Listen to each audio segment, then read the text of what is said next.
ಮಾಲೂರು ತಾಲೂಕು ತೋರ್ನಹಳ್ಳಿ ಗ್ರಾಮದಲ್ಲಿ ಸಪಲಂಬಾ ದೇವಿ ಹಾಗೂ ಪ್ರಸನ್ನ ಭೀಮೇಶ್ವರ ಸ್ವಾಮಿಯ ಜಾತ್ರಾ ಮಹೋತ್ಸವ ಅಂಗವಾಗಿ ಆಯೋಜಿಸಲಾಗಿದ್ದ ರಾಸುಗಳಿಗೆ ಬಹುಮಾನ ವಿತರಣಾ ಸಮಾರಂಭವನ್ನು ಏರ್ಪಡಿಸಿದರು. ಇನ್ನು ಈ ಸಮಾರಂಭದಲ್ಲಿ ಸುಮಾರು ಹಳ್ಳಿಗಳಿಂದ 1350 ರಾಸುಗಳು ಭಾಗವಹಿಸಿದ್ದವು. ಅದರಲ್ಲಿ 99 ರಾಸುಗಳಿಗೆ ಬಹುಮಾನ ನೀಡಲಾಯಿತು. ಈ ಸಂದರ್ಭದಲ್ಲಿ ತಾಲೂಕಾ ದಂಡಾಧಿಕಾರಿಗಳು ದೀಪವನ್ನ ಹಚ್ಚಿ ಸಫಲಾಂಬೆಗೆ ದೇವಿಗೆ ಪೂಜೆ ಸಲ್ಲಿಸಿದರು. ಈ ಸಂದರ್ಭದಲ್ಲಿ ಮಾಲೂರು ತಾಲೂಕು ಶಾಸಕ ಕೆವೈ ನಂಜೇಗೌಡರು, ಇಒ ಕೃಷ್ಣಪ್ಪ, ಕ್ಷೇತ್ರದಲ್ಲಿ ವೆಂಕಟೇಶ್ ಗೌಡ, ತಾಲೂಕಾ ದಂಡಾಧಿಕಾರಿಗಳಾದ ಎಂವಿ ರೂಪಾ, ಆರಕ್ಷಕ ನಿರೀಕ್ಷಕರು ರಾಮಪ್ಪ ಗುತ್ತಿದಾರ್ ಹಾಗೂ ಮುಖಂಡರುಗಳು, ಪಂಚಾಯಿತಿ ಸದಸ್ಯರು, ಸಾರ್ವಜನಿಕರು, ಪಶು ವೈದ್ಯಾಧಿಕಾರಿಗಳು ಇನ್ನಿತರರು ಹಾಜರಿದ್ದರು. ಎಂಟಿವಿ ನ್ಯೂಸ್ ಕನ್ನಡ ವರದಿ ಯಶೋಧ ಟಿ. ಈ ದಿನ ಶ್ರೀ ಸಫಲಾಂಬಾದೇವಿ ಮತ್ತು ಪ್ರಸನ್ನ ಭೀಮೇಶ್ವರ ಸ್ವಾಮಿಯ ಜಾತ್ರಾ ಮಹೋತ್ಸವದಲ್ಲಿ ವಿಶೇಷವಾಗಿ ದನಗಳ ಜಾತ್ರೆ.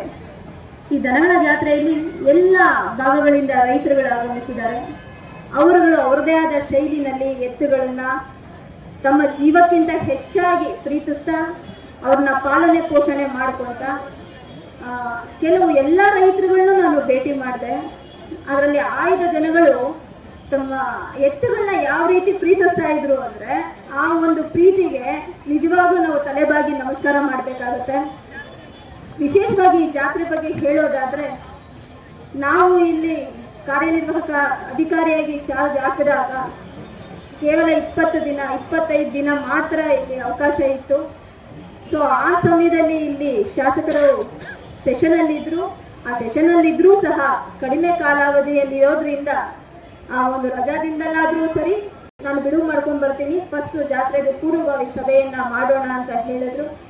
ಆ ಒಂದು ನಿಟ್ಟಲ್ಲಿ ಅತಿ ಕಡಿಮೆ ಸಮಯದಲ್ಲಿ ಈ ಸ್ಥಳೀಯ ಗ್ರಾಮದ ಎಲ್ಲ ಮುಖಂಡರುಗಳು ಪಕ್ಷಾತೀತವಾಗಿ ಬಂದು ಸಲಹೆ ಸೂಚನೆಗಳನ್ನ ಸಕಾಲಕ್ಕೆ ಕೊಟ್ಟು ಯಾವ ರೀತಿ ಜಾತ್ರೆಯನ್ನ ಯಶಸ್ವಿಯಾಗಿ ಮಾಡಬೇಕು, ಅದಕ್ಕೆ ನಾವೆಲ್ಲರೂ ಸಹ ನಿಮ್ ಜೊತೆ ಸಹಕಾರ ಕೊಡ್ತೀವಿ ಅನ್ನೋದ್ರ ಪ್ರತಿಫಲನೆ ಇವತ್ತು ನೀವೆಲ್ಲ ನೋಡ್ತಾ ಇರುವಂತಹ ಸುಸಜ್ಜಿತವಾದ ಒಂದು ಜಾತ್ರಾ ಮಹೋತ್ಸವ. ಇದರಲ್ಲಿ ನಮ್ಮ ಪಾತ್ರ ಏನೂ ಇಲ್ಲ. ಇಲ್ಲಿನ ಸ್ಥಳೀಯ ಪಂಚಾಯಿತಿಯಿಂದ ಹಿಡಿದು ಪ್ರತಿಯೊಬ್ಬ ಗ್ರಾಮಸ್ಥರೂ ಸಹ ಇದಕ್ಕೆ ಕಾರಣೀಕರ್ತರಾಗಿರ್ತಾರೆ. ಈ ನಿಟ್ಟಿನಲ್ಲಿ ನಮ್ಮ ಮಾನ್ಯ ಶಾಸಕರು ಸಕಾಲಕ್ಕೆ ಬಂದು ಯಾವ ಯಾವ ರೀತಿ ತಮ್ಮ ಮುಖಂಡರುಗಳಿಗೆ ಸಲಹೆ ಸೂಚನೆಗಳನ್ನ ಕೊಟ್ಟು ಸಹಕಾರವನ್ನು ಕೊಟ್ಟು ಯಾವ ರೀತಿ ಯಶಸ್ವಿ ಮಾಡಬೇಕು ಅನ್ನೋದರ ನಿಟ್ಟಲ್ಲಿ ಸಲಹೆಗಳನ್ನ ನೀಡಿದ್ದಾರೆ. ಮತ್ತೆ ಇನ್ನೊಂದು, ಈ ಒಂದು ಸಮಾರಂಭದ ವಿಶೇಷವಾಗಿ ಏನು ದನಗಳ ಜಾತ್ರೆಯಲ್ಲಿ ಬಹುಮಾನ ವಿತರಣಾ ಕಾರ್ಯಕ್ರಮವನ್ನ ಮಾಡ್ತಾ ಇದ್ದಾರೆ, ಅದು ಪ್ರತಿ ವರ್ಷ ನಡೆದಂತೆ ವಿಶೇಷವಾಗಿ ನಮ್ಮ ಒಂದು ವೆಟರ್ನರಿ ಡಿಪಾರ್ಟ್ಮೆಂಟ್ ಇಂದ ತಂಡಗಳನ್ನ ಮಾಡಿಕೊಂಡು ಏನು ಯಾವ ಯಾವ ಮಾರ್ಗಸೂಚಿ ಮೇಲೆ ಅದನ್ನ ಆಯ್ಕೆ ಮಾಡಬೇಕು ಅಂತ ಮಾನದಂಡಗಳನ್ನ ಇಟ್ಕೊಂಡು ವ್ಯವಸ್ಥಿತವಾಗಿ ಅದನ್ನ ಆಯ್ಕೆ ಮಾಡಿದ್ದಾರೆ. ಅವ್ರಿಗೂ ಸಹ ಆ ಒಂದು ನಮ್ಮ ತಾಲೂಕು ಆಡಳಿತದ ಹೃತ್ಪೂರ್ವಕವಾದ ಅಭಿನಂದನೆಗಳನ್ನ ತಿಳಿಸ್ತೀನಿ. ಮತ್ತೆ ಇನ್ನೂ ಹೆಚ್ಚು ಹೆಚ್ಚು ನಾನು ಕೇಳ್ಕೊಳೋದೇನು ಅಂದ್ರೆ, ನಾವು ಹಲವಾರು ಜಾತ್ರೆಗಳನ್ನ ನೋಡಿದ್ದೀವಿ, ಬಟ್ ನನ್ನ ಕೆರಿಯರಲ್ಲಿ ಈ ಒಂದು ಜಾತ್ರೆ, ದನಗಳ ಜಾತ್ರೆ ವಿಶೇಷವಾಗಿತ್ತು, ಮರೆಯಲಾರದ ಜಾತ್ರೆ ಆಗಿದೆ. ಸೊ ಹಾಗಾಗಿ ಇನ್ನೂ ಹೆಚ್ಚು ರೈತ ಬಂಧುಗಳು, ಯಾಕೆಂದ್ರೆ ಇವತ್ತು ಯಂತ್ರೋಪಕರಣಗಳ ಹಾದಿನಲ್ಲಿ ನಾವು ಹಿಡಿತಾ ಇದ್ದೀವಿ. ಮೂಗ ಎತ್ತುಗಳಿಗೂ ಜೀವ ಇದೆ, ಅದಕ್ಕೂ ಒಂದು ಭಾವನೆಗಳಿದೆ. ಅವರು ಮಾತಾಡಿಸುವ ರೀತಿ ನೋಡ್ತಾ ಇದ್ರೆ ಮೈ ರೋಮಾಂಚನ ಆಗ್ತಾ ಇತ್ತು. ಆ ಒಂದು ಭಾವನೆಗಳನ್ನ ನಮ್ಮ ಮುಂದಿನ ಯುವ ಪೀಳಿಗೆ ಬೆಳೆಸ್ಕೊಳ್ಳುವಂತ ಕೆಲಸನ ನಾವೆಲ್ಲರೂ ಮಾಡಬೇಕಾಗುತ್ತೆ ಅಂತ ಈ ವೇದಿಕೆ ಮುಖಾಂತರ ಹೇಳ್ತಾ ಇಷ್ಟು ಮಾತನಾಡಲು ಅವಕಾಶ ಮಾಡಿಕೊಟ್ಟ ನಿಮ್ಮೆಲ್ಲರಿಗೂ ಸಹ ಧನ್ಯವಾದಗಳು. ಇವತ್ತು ನಮ್ಮ ಮಾಲೂರು ತಾಲೂಕಿನಲ್ಲಿ ತೋರ್ನಹಳ್ಳಿ ಸಪ್ಲಮ್ಮ ಜಾತ್ರೆ ಒಂದು ದಾಖಲೆ ಜಾತ್ರೆಯಾಗಿ ನಾವು ನೋಡ್ತಿದ್ದೀವಿ. ವಿಶೇಷವಾದ ಜಾತ್ರೆ. ನಾನು ಕೂಡ ಈ ಮಾಲೂರು ತಾಲೂಕಲ್ಲಿ ಹುಟ್ಟಿದ್ದೀನಿ. ನಾನು ತುಂಬಾ ದಿವಸದಿಂದ ನೋಡ್ತೀನಿ ಈ ಜಾತ್ರೆ ಯಾವ ರೀತಿ ನಡೀತಾ ಇತ್ತು ಅಂತ. ಆಮೇಲೆ ನಾನು ಶಾಸಕನಾದ ಮೇಲೆ ಕೂಡ 7 ವರ್ಷದಲ್ಲಿ ಜಾತ್ರೆಗಳು ಕೂಡ ನೋಡಿದ್ದೀನಿ, ಶಾಸಕನಾಗಿ ಭಾಗವಹಿಸಿದ್ದೀನಿ. ಆದರೆ ಈ ವರ್ಷ ಒಂದು ಜಾತ್ರೆ ಒಂದು ವಿಶೇಷ ದಾಖಲೆಯ ಪುಟಗಳಲ್ಲಿ ಸೇರ್ಕೊಂಡಿರುವಂತ ಒಂದು ಜಾತ್ರೆ ಆಗಿದೆ ಅಂತ ಹೆಮ್ಮೆಯಿಂದ ನಾನು ಹೇಳಬಹುದು. ಇವತ್ತು ಬಹುಮಾನ ರಾಸುಗಳಿಗೆ ಬಹುಮಾನ ವಿತರಣೆ ಕಾರ್ಯಕ್ರಮ ಇದು ಅಲ್ಲೇನಮ್ಮ. ಇವತ್ತು ಈ ಕಾರ್ಯಕ್ರಮದಲ್ಲಿ ನಾನು ಭಾಗವಹಿಸೋ ಜೊತೆಗೆ ನಮ್ಮ ತಹಸೀಲ್ದಾರ್ ಕೂಡ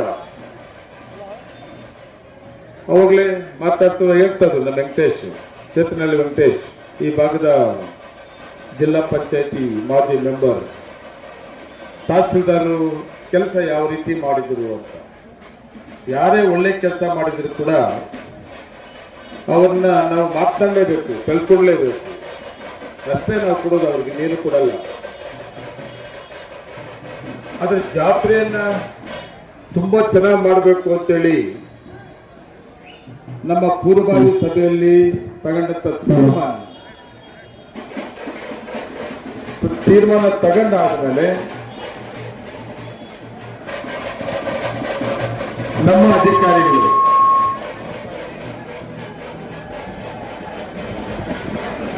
ವಿಶೇಷವಾಗಿ ನಮ್ಮ ತಹಸೀಲ್ದಾರ್ ಅವರು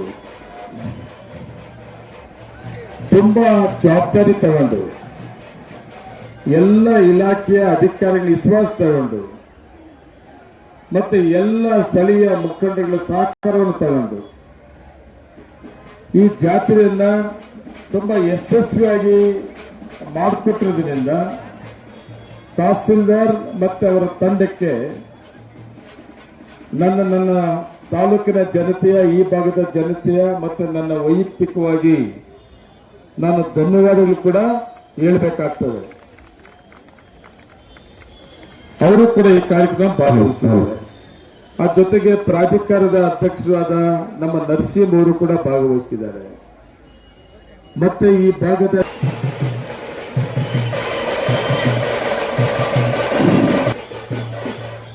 ಈ ಜಾತ್ರೆಯಲ್ಲಿ ಈ ಸಾರಿ 1350 ರಾಸುಗಳು ಇವತ್ತು ಇಲ್ಲಿ ಜಾತ್ರೆಯಲ್ಲಿ ಭಾಗವಹಿಸಿದ್ದಾರೆ. ಎಷ್ಟು?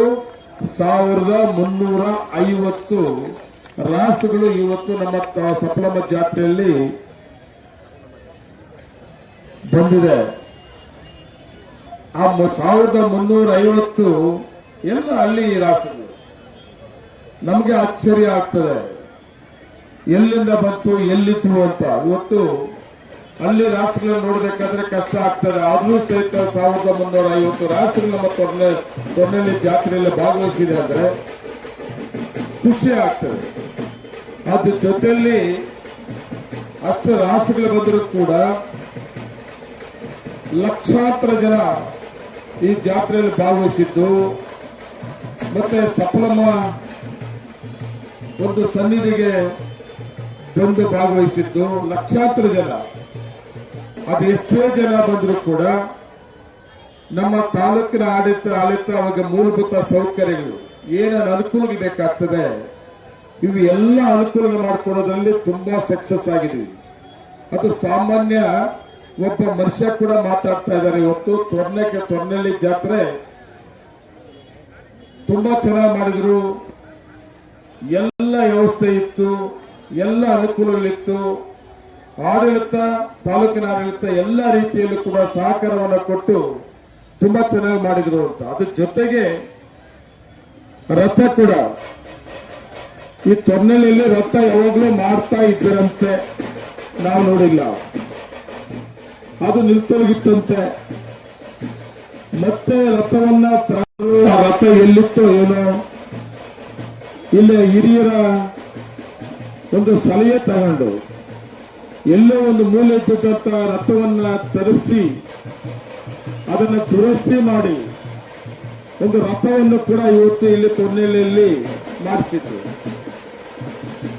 ಆ ರಥ ಮಾಡೋ ಸಂದರ್ಭದಲ್ಲಿ ರಥ ಬೀದಿ ಅಂತ ಏನಿದೆ, ರಥ ಏನು ದೇವಸ್ಥಾನ ಸುತ್ತು ಹಾಕ್ಬೇಕಾದಂತ ರಥ ಬೀದಿ ಇದೆ. ನನಗೆ ಖುಷಿ ಆಗಿದ್ದೇನೆಂದ್ರೆ ಆ ರಥ ಮಾಡಂತ ಮೊದಲ ಅವಕಾಶ ನನಗೆ ಸಿಕ್ಕಂತವ್ರು 4 ಸುತ್ತು ಕೂಡ ಈ ಸಪ್ಲಮ್ಮ ದೇವಸ್ಥಾನ ಸುತ್ತು ಕೂಡ ನನ್ನ ಅವಧಿಯಲ್ಲಿ ಒಳ್ಳೆ ರಸ್ತೆಯನ್ನ ಮಾಡಿ, ಇಲ್ಲಿಂದ ಕಾಂಕ್ರೀಟ್ ರಸ್ತೆ ಮತ್ತೆ ಡಾಂಬರ್ ರಸ್ತೆ 4 ಸುತ್ತು ಕೂಡ ರಥ ಹೋಗುವಂತ ರಸ್ತೆ ಆರಾಮಾಗಿ ರಥ ಬಂದಿದ್ದು ಕೂಡ ಒಂದು ದಾಖಲೆ ಆಗಿದೆ. ಅದ್ರ ಜೊತೆಗೆ ಸಾವಿರಾರು ಜನ ಬೇರೆ ಕಡೆದ ಎಷ್ಟೇ ಜನ ಬಂದು ಕೂಡ ಊಟದ ವ್ಯವಸ್ಥೆ ಕೂಡ ನಮ್ಮ ಮುಖಂಡರುಗಳು ಅದೆಷ್ಟೇ ಸಾವಿರ ಜನ ಬಂದರೂ ಕೂಡ ಊಟದ ವ್ಯವಸ್ಥೆ ಮಾಡಿಕೊಟ್ಟಿದ್ದು ಕೂಡ ನಾನು ಧನ್ಯವಾದಗಳು ಕೂಡ ನಮ್ಮ ಮುಖಂಡರುಗಳಿಗೆ ನಾನು ಸಲ್ಲಿಸಬೇಕಾಗ್ತದೆ. ನಾವು ಕುಡಿಯುವ ನೀರಿರ್ಬೋದು, ಊಟದ ವ್ಯವಸ್ಥೆ ಇರ್ಬೋದು, ಮೂಲಭೂತ ಸೌಕರ್ಯಗಳಾಗಿರ್ಬೋದು, ಎಲ್ಲ ಕೂಡ ಅಚ್ಚುಕಟ್ಟಾಗಿ ಈ ಜಾತ್ರೆಯಲ್ಲಿ ಮಾಡಿದ್ರು. ಅದ್ರ ಜೊತೆಗೆ ನಮ್ಮ ಪೂರ್ವಭಾವಿ ಸಭೆಯಲ್ಲಿ ಒಂದು ತೀರ್ಮಾನಕ್ಕೆ ಬಂದಿದ್ದೇನೆಂದ್ರೆ, ಈ ಬಹುಮಾನಗಳನ್ನ ಕೊಡುವಂತಹದ್ದು ಯಾವ ರೀತಿ ಮಾಡಬೇಕು ಅಂತೇಳಿ ತಗೊಂಡಂತ ತೀರ್ಮಾನಗಳಲ್ಲಿ ಹೋದ ವರ್ಷ ನಾವು ಸ್ಯಾಂಪಲ್ 1, 2, 3 ಅವರಿಗೆ ನಾವು ಗೋಲ್ಡ್ ಅನ್ನ ಕೊಟ್ಟಿದ್ದು ಕೂಡ ನೆನಪು ಮಾಡ್ಕೊಬೇಕಾಗ್ತದೆ. ಅವತ್ತು ನನ್ನ ಹೆಸರಲ್ಲಿ ಕೊಟ್ಟರು, ನಂದಲ್ಲ ಅದು. ಈ ಭಾಗದ ಮಾಜಿ ಜಿಲ್ಲಾ ಪಂಚಾಯತಿ ಮೆಂಬರ್ ಆದ ವೆಂಕಟೇಶ್ ಅವರು ನಾನು ಸ್ಯಾಂಪಲ್ 1, 2, 3 ಮೊದಲನೇದಕ್ಕೆ 5 ಗ್ರಾಮು ಚಿನ್ನ, ಎರಡನೇ ಸ್ಯಾಂಪಲ್ಗೆ 3 ಗ್ರಾಮ್ ಚಿನ್ನ, ಮೂರನೇ ಸ್ಯಾಂಪಲ್ಗೆ 2 ಗ್ರಾಮ್ ಚಿನ್ನ ನಾನೇ ಕೊಡ್ತೀನಣ್ಣ ಅಂತೇಳಿ ತಗೊಂಡಂತ ತೀರ್ಮಾನ ಈ ವರ್ಷ ಕೂಡ ಅವರೇ ನಮ್ಮ ಕ್ಷೇತ್ರದಲ್ಲಿ ವೆಂಕಟೇಶ್ ಅವರೇ ಫಸ್ಟ್, ಸೆಕೆಂಡ್, 3 ಸ್ಯಾಂಪಲ್ಗಳಿಗೆ 5, 3, 2 ಗ್ರಾಮ್ ಚಿನ್ನವನ್ನು ಕೂಡ ಕೊಡ್ತಾರಂತಹದ್ದು. ಅದ್ರ ಜೊತೆಗೆ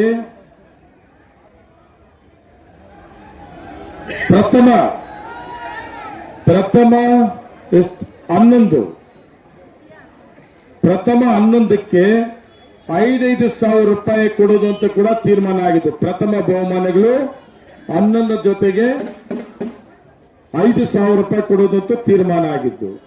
ಅದ್ರ ಜೊತೆಗೆ ದ್ವಿತೀಯ 11ಕ್ಕೆ 3,500 ರೂಪಾಯಿ ದ್ವಿತೀಯ ಅವ್ರು ಕೊಡುವಂತ ತೀರ್ಮಾನ ತಗೊಂಡಿದ್ದು.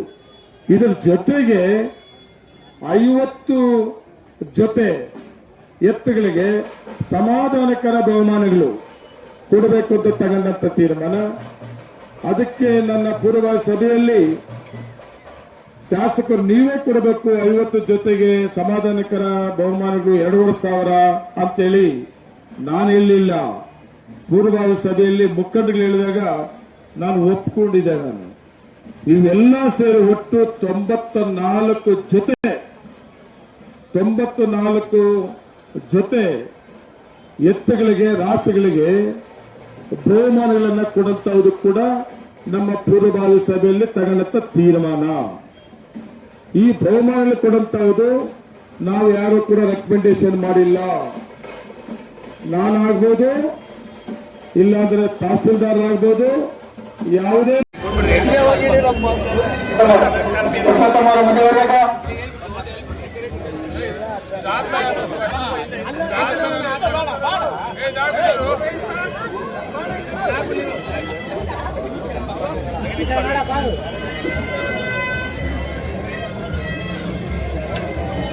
Smile.